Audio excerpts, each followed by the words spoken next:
Salut, c'est Rohit. Et aujourd'hui, on se retrouve pour un épisode spécial Master d'informatique.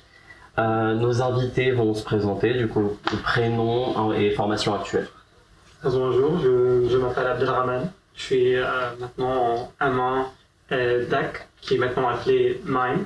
C'est Machine Learning, Sciences de données, données à large échelle. Et avant, en licence, j'étais ici aussi à la fac.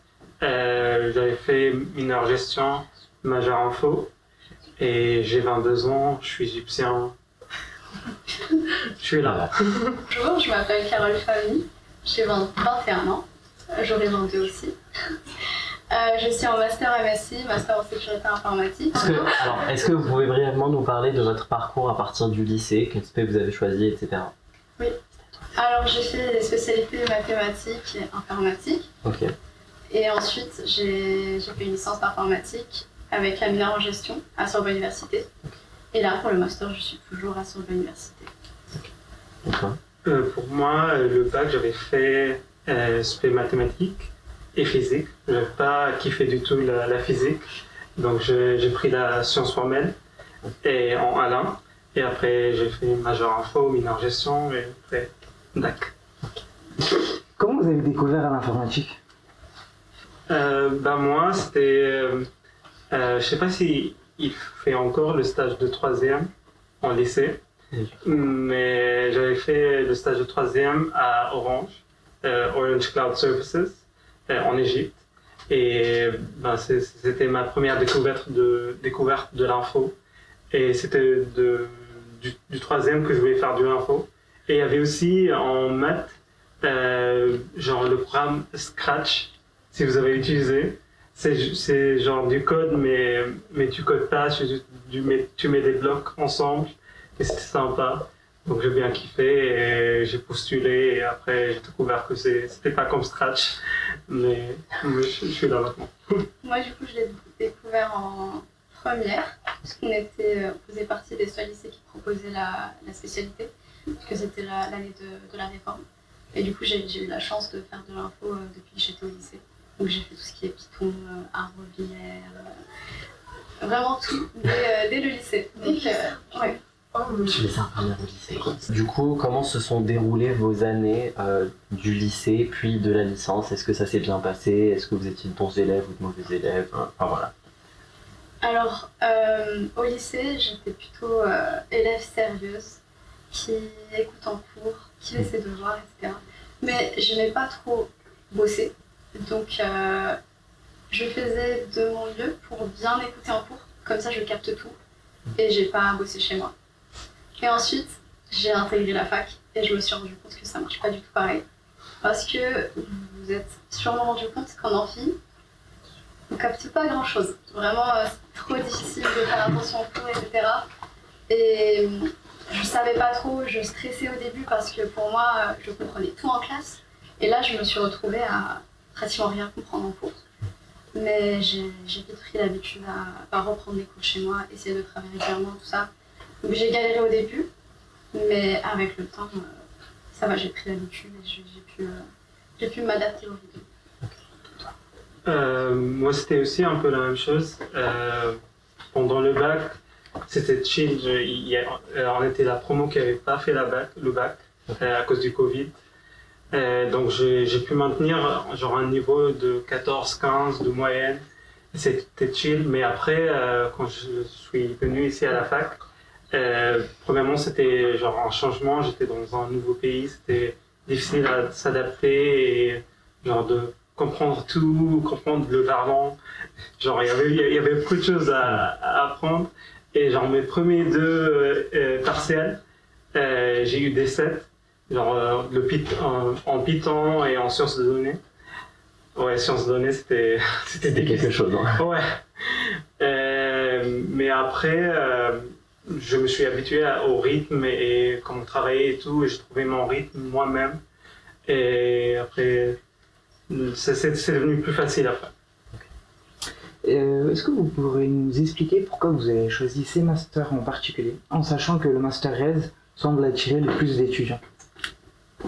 Le master RES, le master réseau. Ouais, c'est ça. Honnêtement, pendant ma L3, je voulais faire le master Android. J'étais toujours, je voulais faire quelque chose qui faisait partie de l'IA. Et le master Android était le plus semblable à ce que je voulais faire. Mais après, c'était vraiment le dernier semaine avant que je devrais faire le choix sur mon master, que j'ai parlé avec mon père. Il m'a dit que sciences de données c'est plus global et tu pourrais faire les choses que tu pourrais faire en Android, mais avec le master DAC. Et aussi, il y a la partie théorique. Donc, si tu veux faire après une doctorat, tu pourrais faire ça. Et donc, c'est vraiment, c'était juste parce qu'il englobe beaucoup de choses. Et je peux m'orienter, il y a 3 filières à peu près dans mon master. Donc, je peux m'orienter dans n'importe après ma M1. Et toi? Pour moi, c'était vraiment depuis le lycée. Parce qu'il y avait la matière de grand oral pour les personnes qui ont fait le baccalauréat, le nouveau baccalauréat. Et il fallait choisir des sujets en lien avec nos spécialités. Et du coup, je devais choisir soit un sujet qui combine maths et informatique, soit un autre qui porte soit sur les maths, soit sur l'info. Donc j'ai découvert un peu les domaines de l'informatique et des mathématiques. Et j'avais trouvé un sujet sur la machine Enigma, donc la cryptographie. Et du coup, j'avais un sujet qui portait sur la cryptographie et l'autre qui portait sur les injections SQL. Et depuis, j'ai commencé à faire mes recherches, à découvrir des plateformes comme TryHackMe, HackTheBox, des plateformes où on peut faire des tests d'intrusion. Je ne sais pas si vous savez c'est quoi, mais c'est en gros pour les personnes qui ne savent pas, des tests où on va se mettre dans la peau de l'attaquant et on va essayer de découvrir les vulnérabilités d'un système, essayer de les exploiter. Donc c'est par là que j'ai commencé à faire ces tests sur les plateformes en ligne. J'ai commencé à prendre goût à la cybersécurité. Et puis quand j'ai intégré ici, quand j'ai fait la licence informatique, j'ai découvert plusieurs choses, mais c'était plutôt orienté développement, donc c'était vraiment tous les langages de programmation.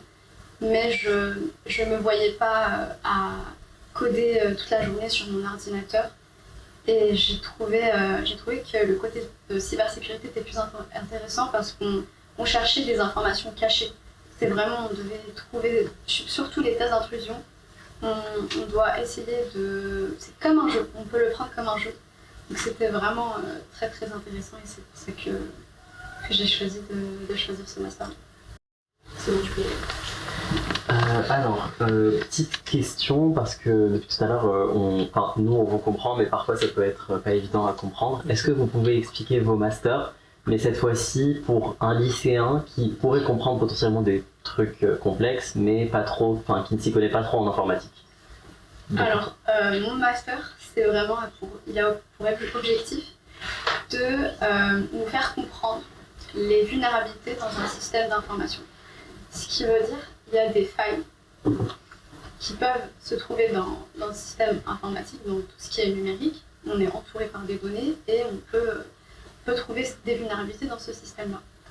Donc c'est de pouvoir les comprendre, les découvrir, les exploiter, parce que quand il y a une faille, encore une fois, quand on prend l'exemple d'un attaquant, lui il va essayer de trouver ces failles-là pour les exploiter et devenir par exemple administrateur du système, ce qui veut dire il va prendre le contrôle total d'un système et obtenir tous les mots de passe, toutes les informations sensibles.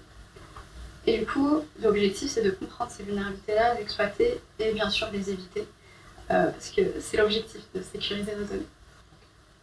Et pour moi, on a les 3 grandes parties. Je peux commencer avec les données à grande échelle. C'est juste pouvoir manipuler et gérer des grandes bases de données.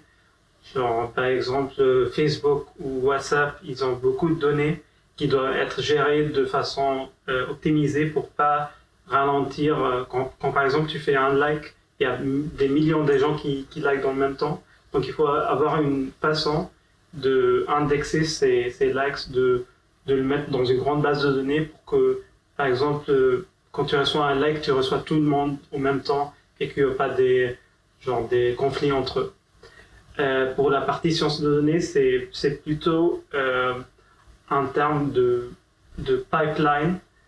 qui te permet d'avoir depuis un problème, un business problem, tu peux sortir des solutions à partir de données. Donc il y a plusieurs étapes dans le pipeline sciences de données. Il y a avant trouver le problème, savoir comment gérer le problème et comment tu pourrais et quelles données tu as besoin pour trouver ce problème. Tu scrapes les données, ça veut dire que tu recherches sur ligne et vraiment genre on fait par exemple des projets. Je fais maintenant un projet en sciences de données qui s'appelle que j'ai choisi moi-même. C'est quoi le meilleur endroit pour survivre à n'importe quel type d'apocalypse. Et genre, je scrape genre des données de Wikipédia et tout. C'est vraiment, tout le monde peut faire ça. Tu peux genre rentrer sur n'importe quel site et tu peux genre apporter des données, mais genre regarder des terms parce qu'il y a des choses illégales. Et après tout ça, tu utilises un modèle pour entraîner, faire des prédictions. Et après, tu as ton business problem qui est résolu. La partie machine learning, c'est juste, il y a tout le monde qui connaît ChatGPT et tous ces chatbots. Et c'est juste, tu entraînes un modèle à savoir, d'après tes données, il fait des prédictions d'après des patterns qu'il a trouvés dans tes données.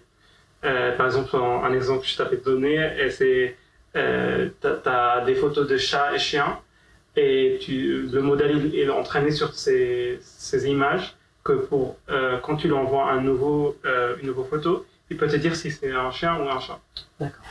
Est-ce que vous avez un moment marquant sur votre parcours ou une anecdote scientifique, etc.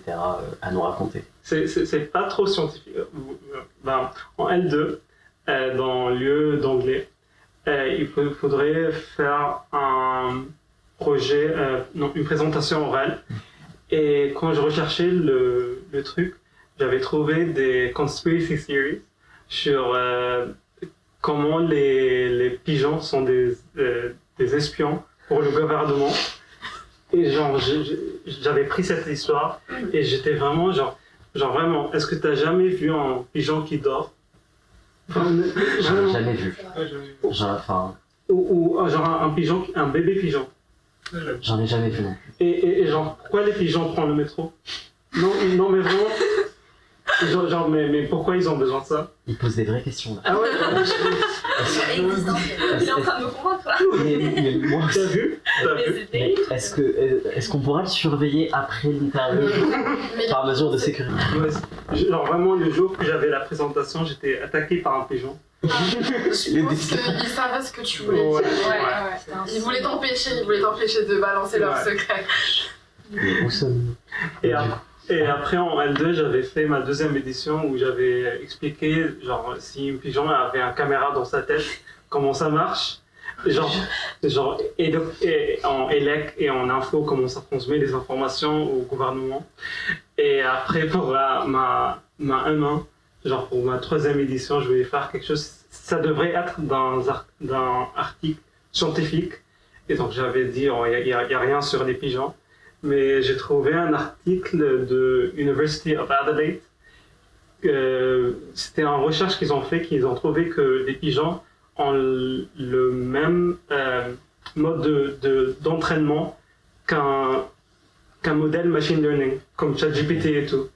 Et c'était vraiment intéressant, ils utilisent les mêmes modes pour genre apprendre à distinguer différentes classes. Et quand ils ont testé ça, les pigeons, il y avait genre 80% de success rate et c'était pas trop loin d'un chatbot ou un modèle de classifieur. C'est quoi un modèle classifieur? C'est juste un modèle qui classifie, genre par exemple, les chiens ou chats dans deux classes. Okay. La classe 1, chien, la classe 2, chat. Okay.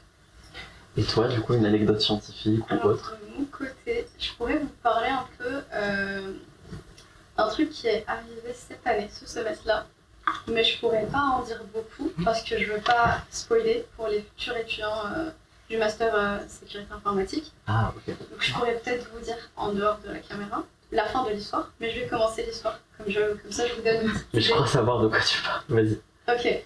En gros, on a un gros projet de pentest. Comme j'ai déjà expliqué, c'est des tests d'intrusion, donc c'est plutôt un un audit en boîte noire, ce qui veut dire qu'on va être emmené à attaquer un système, mais sans savoir les machines qui sont dans le système. On n'a qu'une adresse IP et c'est à nous de découvrir l'infrastructure de ces systèmes-là. Et du coup, c'est un projet, bien sûr, on ne va pas attaquer une entreprise réelle, mais une entreprise virtuelle. Et ça se fait sur machine, sur nos ordinateurs, à partir de machines virtuelles. Et un jour, il y a notre responsable qui nous envoie un mail pour nous féliciter tous les groupes, d'avoir atteint un certain niveau dans notre recherche. Et ensuite, il envoie un deuxième mail, un peu bizarre. C'est comme s'il y avait des informations cachées dans le mail. Il fallait lire un peu entre les lignes pour comprendre ce qu'il veut dire. En mode, on a tous de grands enfants à l'intérieur de nous. Faut ouvrir les yeux. Faut pas se concentrer sur un seul truc. Faut pas avoir la vue basse.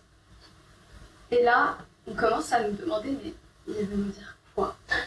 Parce que là, c'est un projet de pentest. Est-ce que c'est juste une blague ou bien faut chercher, faut découvrir d'autres choses? Et un membre de notre équipe nous a proposé de chercher sur le campus qu'il y aurait peut-être des choses cachées sur le campus de Jussieu. Et là, on s'est dit non, mais elle est devenue folle. C'est vraiment l'effet du projet, parce que c'est un gros projet, ça fait un bon moment qu'on est bloqué un peu sur l'infrastructure et tout. Elle dit mais allez-y, on va voir et tout, sortez dans les couloirs, on va voir. Et du coup, on sort de la classe et on commence à se balader dans les couloirs, on rentre dans les salles libre-service, on essaie de chercher des choses. Et là, d'un coup, on regarde et on voit un QR code à côté des portes. Chaque porte dans la PPT, pour les personnes qui travaillent dans la PPT, ils savent qu'il y a des QR codes à côté de chaque porte. Donc, vu qu'on est on va dire, pas des experts de cybersécurité, mais des étudiants de cybersécurité, on s'est dit, un QR code, il y a sûrement un truc. Le QR code, on trouve rien. Ça nous emmène à un code de la porte, vraiment rien de particulier. Et là, on se souvient qu'on a une plateforme avec des challenges, et chaque challenge a un nom. Et un des challenges s'appelait Step. Donc on s'est dit, Step, escalier, peut-être qu'il y a des choses cachées dans les escaliers. Donc on s'est mis à faire escalier par escalier pour trouver un QR code, mais on n'a rien trouvé. On a fini par trouver quelque chose, mais je ne peux pas vous en dire quoi. Là, je suis vraiment devenue expert de repérage de QR code. Là, je vais dans le métro. Là, je regarde tous les si vous faites attention, les affiches dans le métro, là aujourd'hui en rentrant, vous avez les grandes affiches dans le métro, si vous regardez, il y a toujours des QR codes à côté. Je suis sûre qu'elle a développé un stress post-traumatique. Voilà, alors j'ai une autre petite question. Est-ce que du coup votre master actuellement se passe bien? Est-ce que vous êtes content de ce que vous avez choisi, etc. Est-ce qu'il y a des déceptions, peut-être? Pour moi, c'est la seule chose, c'est il est un peu trop théorique pour moi.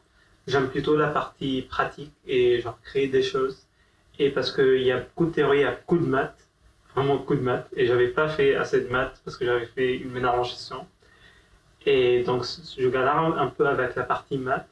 Mais pour la S2, on a 5 projets. Donc j'ai beaucoup de pratique maintenant. Donc ça aide.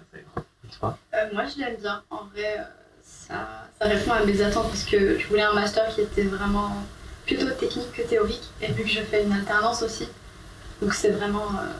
on a un bon équilibre entre la théorie et la pratique. Mais je sais qu'avec la force, vu qu'on a le CFA qui est en partenariat avec Sorbonne Université, qu'on a des cours là-bas, c'est des intervenants qui nous donnent cours, donc des personnes qui travaillent dans des entreprises qui viennent pour nous enseigner. Il y avait une matière qui était la sécurité des bases de données. Je m'attendais plus à que ce soit vraiment la sécurité. On parlait d'injection SQL, mais c'était plutôt le langage SQL et les droits d'accès, les privilèges. Donc c'était pas vraiment... je m'attendais plus à ce que ce soit plus orienté cybersécurité, mais pas vraiment. Mais après, c'est juste une matière sur toutes les autres matières, donc ça va. Okay. Enfin, où est-ce que vous vous voyez dans 5 ans ou quels sont vos projets futurs après le master? Alors, très bonne question, parce que déjà, je fais une alternance. Donc, on va dire que j'ai intégré un peu le monde professionnel. Je travaille dans un cabinet de conseil. Et c'était vraiment ce que je voulais faire, parce que, encore une fois, j'aime pas vraiment rester dans mon coin, coder pendant 24 heures. Donc, il y avait ce côté d'interaction humaine dans le cabinet de conseil, parce qu'on a affaire avec des clients. Donc il y a vraiment ce contact humain, même si on fait de la cyber, parce que c'est vraiment notre domaine d'expertise, mais il y a ce côté-là où on doit interagir avec le client, essayer de simplifier les choses, parce qu'on ne peut pas leur parler de techniques qui ne vont pas tout comprendre. Et aussi, un cabinet de conseil, il offre une diversité de services. Donc je peux participer à une mission qui n'a rien à voir avec la cybersécurité, et une mission qui peut peut-être mélanger la gestion, la cybersécurité. C'est pour ça que j'avais fait une licence informatique et la mineure gestion. Donc ça m'a aidé un peu, parce qu'il y avait une mission où j'étais emmenée à utiliser mes compétences en gestion et en cybersécurité. Du coup, je trouve que dans un cabinet de conseil, je trouve ce côté, cette variété dans les domaines et dans les choses que je peux apprendre. Donc pour moi, je pense que pour l'instant, je me vois toujours dans un cabinet de conseil, mais je ne sais pas si je vais changer d'avis dans 5 ans, je ne sais pas. Et toi? Pour moi, je suis à côté de la plage. Je peux peut-être faire un peu de freelance, mais non, sinon, je veux travailler un peu dans des startups IA. Je veux m'éloigner du parti corporate. Ça me kiffe pas trop, et éthiquement c'est pas trop ce que j'aime trop. Et après, plus tard, je voudrais, dans peut-être 5 ans, faire des jeux vidéo, des jeux vidéo pour les enfants, pour qu'ils apprennent, basé sur genre du machine learning, pour qu'ils apprennent de ces behaviors pour améliorer le jeu lui-même en temps réel. Donc là, on va vous poser quelques questions un peu qui appellent à votre expertise en tant qu'étudiant et futur professionnel. Cette question, alors vous bossez dans la data, est-ce que vous vous êtes déjà demandé d'où viennent les données et à quel prix elles ont été collectées? Oui, j'avais vu récemment que Pokémon Go avait, il y a 4 ans, changé ses Terms and Services pour qu'ils peuvent prendre tout ton data, toute ta géolocation et aussi toutes les photos que tu as prises, genre quand tu caches un Snorlax ou n'importe. Ils ont ces photos et ils utilisent ces photos-là pour entraîner leur modèle IA. Et la compagnie de Pokémon était toujours pour le peuple, et personne ne pensait qu'ils pouvaient faire quelque chose comme ça, mais ils ont maintenant beaucoup de data de toutes les photos que tu as prises quand tu as joué Pokémon. Et c'est un enjeu qui est effrayant un peu, un jeu vidéo que tu utilises pour prendre des photos et qui te traque partout dans le monde. Et maintenant, ils ont toutes tes données, t'étais où pendant les derniers 4 ans, toutes les photos que tu as prises. Et ça devient un grand risque. Et je pense que depuis 5 ans, on n'a plus de privacy. Tous nos données, ils sont partout. Je pense qu'elle peut dire ça aussi. Je pense que tous nos emails, il y a des spam calls qui appellent tous les jours maintenant. Je ne sais pas si vous recevez ça. 5 fois par jour. Ouais. 5 fois par jour. C'est... Justement, on a même des spams où derrière c'est des IA qui parlent. Ah oui, oui, Ah oui, c'est des enregistrements vocaux. Ouais, Ça, c'est un autre niveau, encore pire. Ouais, on envoie un message sur WhatsApp pour l'entretien. Non, c'était... Une autre question, qu'est-ce qui peut être menaçant pour les petites gens qui peut-être qui au quotidien ne prennent pas les bons gestes d'hygiène numérique, etc. Oui. Et je pense notamment... Ok, je pense que c'est les petits trucs qu'on reçoit, par exemple les mails de phishing, même les SMS. Je pense qu'aujourd'hui de plus en plus on reçoit, si on attend un colis par exemple, Est-ce qu'on peut savoir juste c'est quoi le phishing pour les gens qui ne s'y connaîtraient oui. pas? C'est en gros un mail qui va se déguiser en un mail authentique, mais c'est un faux mail qui va, par exemple, si vous attendez un mail de confirmation d'un colis, vous allez recevoir ce mail-là et il va essayer de vous faire cliquer sur un lien. Et si vous cliquez sur ce lien-là, il y aurait des conséquences. Ça peut être, je sais pas, collecter des données sur vous, ou bien gagner accès à votre machine. Ça peut aller jusqu'à là. Donc c'est vraiment des petits trucs de la vie de tous les jours que vous pouvez recevoir et tomber dans le piège parce que vous pouvez ne pas vraiment faire attention que l'URL du mail n'est pas authentique. Et c'est pour ça qu'il faut vraiment essayer de vérifier que le mail il commence par exemple par un HTTPS. Okay. S c'est pour sécuriser. Donc il faut essayer de regarder le bon format des URL pour ne pas tomber dans le piège. Et bien sûr, tout ce qui est, si quelqu'un vous appelle, vous demande votre CVV, numéro de carte bancaire, tout ça, ça va de soi. Faut pas communiquer ce genre de choses par téléphone. Et du coup, j'étends la question à toi, est-ce que lorsqu'on écrit plein de choses sur ChatGPT, par exemple, on lui demande de nous fournir un email, etc., mais qu'on peut glisser des informations comme notre numéro de téléphone, notre nom et notre prénom, etc., ou l'endroit dans lequel on habite, est-ce que ça peut constituer une menace de faire trop confiance aux IA? Oui, il y a toujours un setting que je recommande de le mettre à off sur ChatGPT. C'est juste qu'il n'utilise pas tes données pour entraîner le modèle lui-même. Et oui, pour les chatbots et tout ça, je pense pas qu'il faut trop utiliser pour des informations sensibles.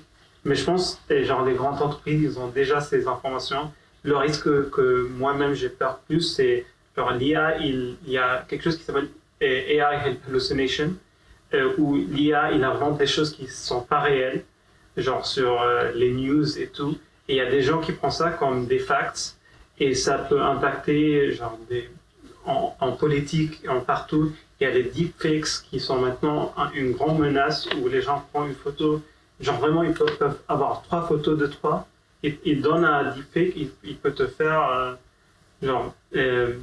faire quelque chose en image qui est pas toi, et je pense que c'est ça où la menace il vient plus, où l'IA est utilisé lui-même pour faire des choses menaçantes. Mais la partie privacy, je suis toujours avec la partie que je pense si tu n'as jamais login sur n'importe quel site, ils ont tous ton mail où tu habites et tout. C'est un peu difficile maintenant que les grandes entreprises n'ont pas ça sur toi. J'aimerais aussi rajouter un petit truc sur les cookies. Ouais. Qu'est-ce que c'est les cookies pour c'est pas ça. Quand vous rentrez sur n'importe quel site web, vous allez trouver un petit indice en bas qui vous demande si vous acceptez les cookies. Les cookies là vont analyser votre comportement sur ce site web là. Et ils peuvent aussi regarder votre comportement depuis votre connexion au compte ou bien à n'importe quel site qui est relié à ce site là. Mais c'est-à-dire quel type de comportement Par exemple vos achats, vos recherches, vos informations, si vous avez, je sais pas s'il y avait des champs où vous écrivez vos noms, vos prénoms, numéro de téléphone, email, tout ça. Ils collectent toutes les données et ils les mettent dans des bases de données et ils les vendent gratuitement à leurs partenaires. Donc si vous n'avez pas de problème avec vos données qui sont sur internet, il n'y a pas de souci, mais sinon faut essayer de refuser les cookies sur tous les navigateurs. C'est pour cette raison que par exemple sur Amazon, quand on a vu un article, on nous recommande de l'acheter, etc. Il y a beaucoup de personnes qui pensent que c'est de la magie ou bien des espions, c'est vraiment les cookies que vous acceptez. C'est les pigeons. J'ai une question par rapport à l'IA. Donc on parle souvent de biais dans les IA. Oui. Ok. Est-ce qu'on peut vraiment les corriger ou est-ce qu'on se contente de les maquiller? Et est-ce que tu peux expliquer d'abord ce qu'est un biais dans les IA? Pour expliquer, je peux donner un exemple qui était pas trop récent, mais il y avait un IA qui détectait les humains, entre les humains et les animaux. Et les données qu'ils s'étaient entraînées, ils étaient plutôt sur des gens blancs. Et quand l'IA était donné des gens qui étaient différentes couleurs, ils ont classifié comme des animaux et comme des singes et tout. Et ça, le biais, il est toujours là parce que le modèle, il est toujours fait par un humain. Donc il y aura toujours un biais, mais il y a des façons à réduire le biais. Et ça vient du monitoring et d'avoir des données qui sont bien sélectées et qui sont nettoyées de toutes les choses qui peuvent biaiser les données. Et aussi, ça vient de quelque chose qui s'appelle annotation. Ça veut dire que tu donnes ton modèle à des gens et qu'ils essayent de le tester à plusieurs gens, pas juste une population, mais beaucoup de gens, et de monitorer ce qui se passe pour pouvoir améliorer le biais.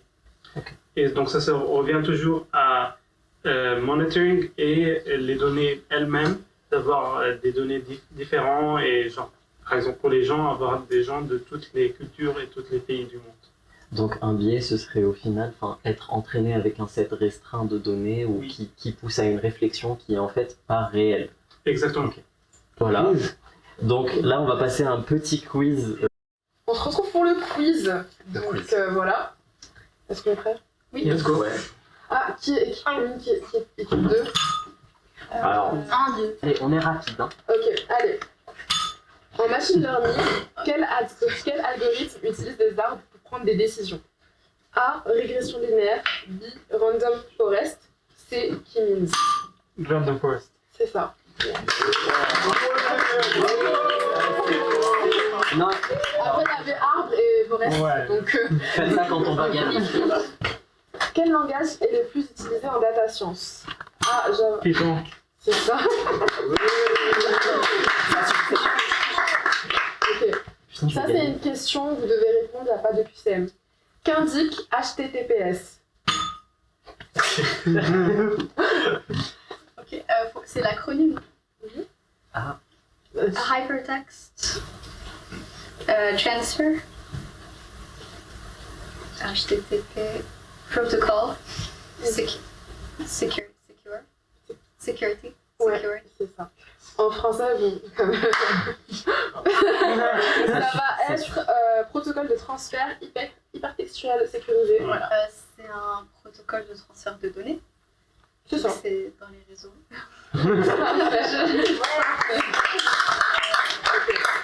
Ça, c'est une question, une culture générale fun, on va dire. Quel IA a battu le champion du monde d'échecs en 1997? A. AlphaGo. B. Deep Blue. C. GPT-3. Deep Blue? Oui. C'est ça. Il y a 3-1. Ça, non. Je peux pas dire, mais il y avait 0 cohésion dans ce check. Je l'ai vu, c'était. Ok. Un flashback en noir et blanc, s'il vous plaît. L'informatique est à l'origine du terme bug. Ah, je sais, moi. Vas-y. C'était un insecte dans une machine IBM. Ah oui. C'était un vrai insecte. Oui. Ouais. En 1947. Voilà. J'ai regardé le film. Regardez Hidden Figure. 4-1. Faut se rattraper. On prend ça aussi. Alors, la culture générale aussi. Je compte sur vous. Qui est considéré comme le père de l'intelligence artificielle? Ah, la liste. Alan Turing. Alan Turing. Je l'avais. Ah, tu joues ça, tu Je l'avais. Ouais. Qui est considéré. La machine de Turing. Machine de Turing. Comment on les laisse le Allez, on. c'est ce qu'ils m'ont dit. Quelle attaque utilise de faux emails pour voler des identifiants? Phishing. Oh, j'ai cliqué avant. C'est pas grave. 5-2.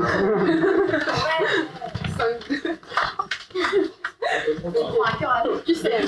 QCM. QCM. Quel est le but d'un pare-feu firewall? c'est de empêcher le trafic qui n'est pas destiné à Parfait, en plus elle avait un question mais elle a répondu avant. Et vive les femmes. Oui. Oui, oui. On est très Ah bah le patriarcat. Que signifie surapprentissage?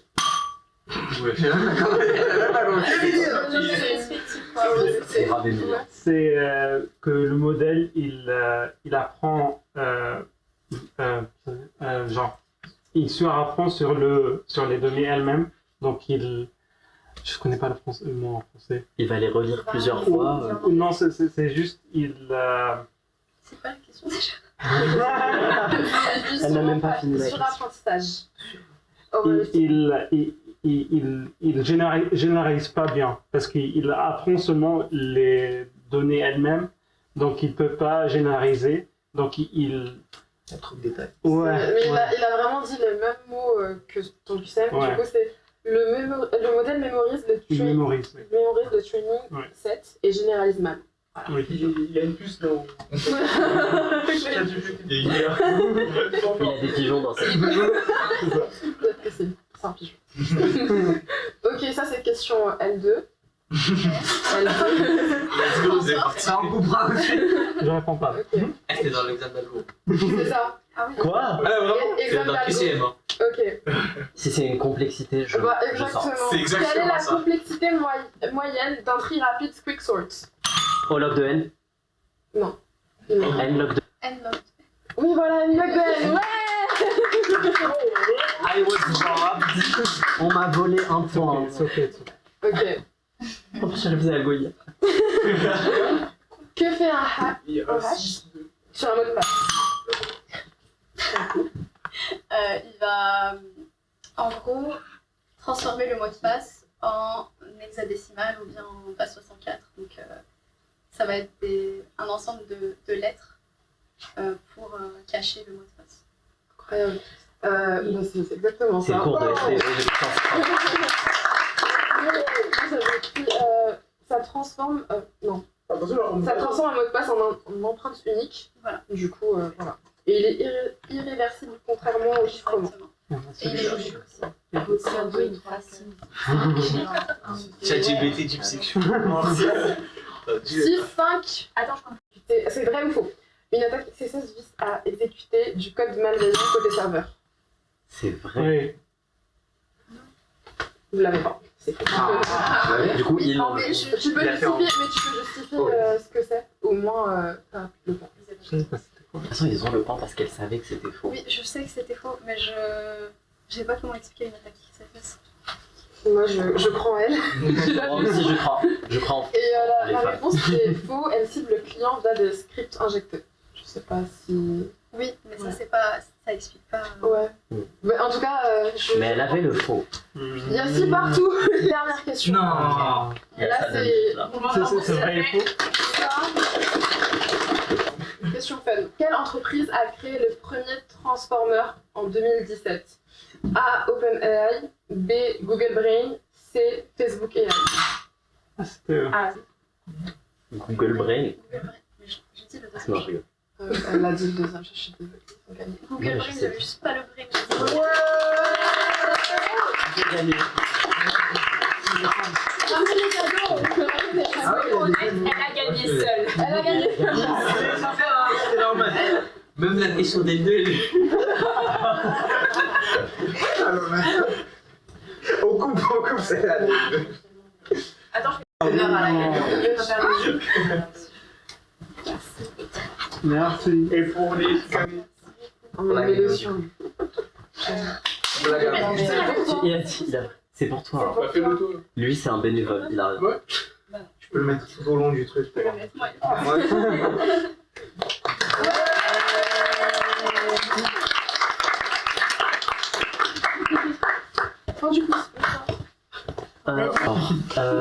Donc vous êtes des étudiants en master, vous avez de l'expérience sur les bancs de la fac comme de l'école en général. Est-ce que vous avez des conseils pour les étudiants pour réussir en cours, pour bien réviser, etc. Alors je dirais, pour les personnes qui intègrent la L1, faut pas trop stresser parce que c'est vraiment votre première année. faut savoir que ça compte pas pour la sélection de master. Donc on a tendance à stresser, à essayer de comparer un peu avec l'école parce qu'on a trop l'habitude au rythme du lycée où on est entre nous, ça fait 3 ans qu'on connaît nos copains. Là on intègre pour la première fois et peut-être qu'on change de pays, peut-être qu'on galère un peu. C'est vraiment, les amphis sont trop différents que les cours à l'école. Donc faut savoir que c'est pas grave si vous comprenez pas forcément pendant l'amphi ou bien si vous galérez un peu plus en télé que les autres personnes. Vous aurez tendance à vous comparer avec les autres, mais il faut aussi savoir que vous avez des redoublants avec vous dans les classes. Vous avez aussi des personnes qui sont orientées, vous avez des personnes qui ont fait des prépas, et vous venez de sortir du baccalauréat. Donc faut pas se comparer avec le reste, faut s'auto-comparer et voir à partir essayer de vous challenger vous-même et de suivre votre progression à la place de regarder la personne qui se trouve à côté de vous. Je voulais juste ajouter travailler régulièrement. Et si vous voulez intégrer mon master, essayez de travailler pendant l'été de la job linéaire. Enfin, vraiment, genre, vos bases en maths, ça doit être genre nickel parce qu'après, il y a des UE comme UMAPSI, qui est même pour les gens qui sont pas en DAC, il y a pour les gens en images et les gens en Android. Et c'est la galère, vraiment, il y a personne qui fait. Donc vraiment, travaillez vos algèbres linéaires et les maths. Mais du coup, est-ce que vous avez des conseils en général Prendre le soleil peut-être. Ouais, genre le soleil, aller danser. Ah. Ouais, non, vraiment, genre chaque mois, essayez de au moins une fois aller à une partie ou n'importe pour genre sortir vos émotions et tout. Et Je dirais vraiment essayer de sortir dans la semaine, soit dans la semaine, soit à la fin de la semaine. Par exemple, le vendredi, on finit tard le cours, vous avez une demi-journée. Peut-être essayer de sortir tous les vendredis, comme ça change un peu de vos habitudes. Vous n'allez pas forcément trop avancer à un vendredi soir, donc vaut mieux s'amuser, vaut mieux sortir et changer, prendre des toucher l'air. Voilà. Justement, comment tu arrives à gérer, parce que là tu es en parcours en apprentissage, comment tu arrives à gérer cette partie cours qui est déjà dense et l'alternance du coup? Alors c'est compliqué, mais je pense que notre master a un rythme un peu différent des autres masters. Les autres masters qui ont 2 jours en entreprise et 3 jours en formation toutes les semaines. Donc vous retrouvez toutes les semaines à avoir du boulot du côté de l'entreprise et du côté de la fac. Mais nous c'est plutôt des blocs de semaines. Donc on a 3 semaines de la FIDE en entreprise et puis on reprend par exemple 3 semaines en cours. Et puis ça change, 1 mois en entreprise, 1 mois en cours. Donc on a le temps de finir des blocs ou des parties à la fac, faire des examens et puis aller en entreprise. Donc on oublie un peu ce on laisse de côté, on va dire, on n'oublie pas parce qu'on reprend après, mais on laisse de côté pour un moment donné et on reprend à la fin. Mais bien sûr, il y a cette difficulté des examens finaux. Par exemple, on n'a pas de vacances, il n'y a plus les vacances scolaires. Donc j'avais 3 semaines là en entreprise et puis j'avais mes examens juste après. Donc il fallait bosser le soir et c'était pas évident. Donc c'est pour ça que, comme il avait dit, essayer de travailler régulièrement. Et c'est comme ça que ça va. C'est compliqué, mais si ça vous voulez passe, gagner, voilà. tout passe à la fin. Pour gagner en expérience et avoir plus de chances à avoir un CDI, voilà. Est-ce que ça t'arrive que l'un des deux te manque? Et si oui, lequel? L'entreprise. Et écoutez, merci beaucoup d'être venu pour cette interview. Merci à vous. Merci beaucoup.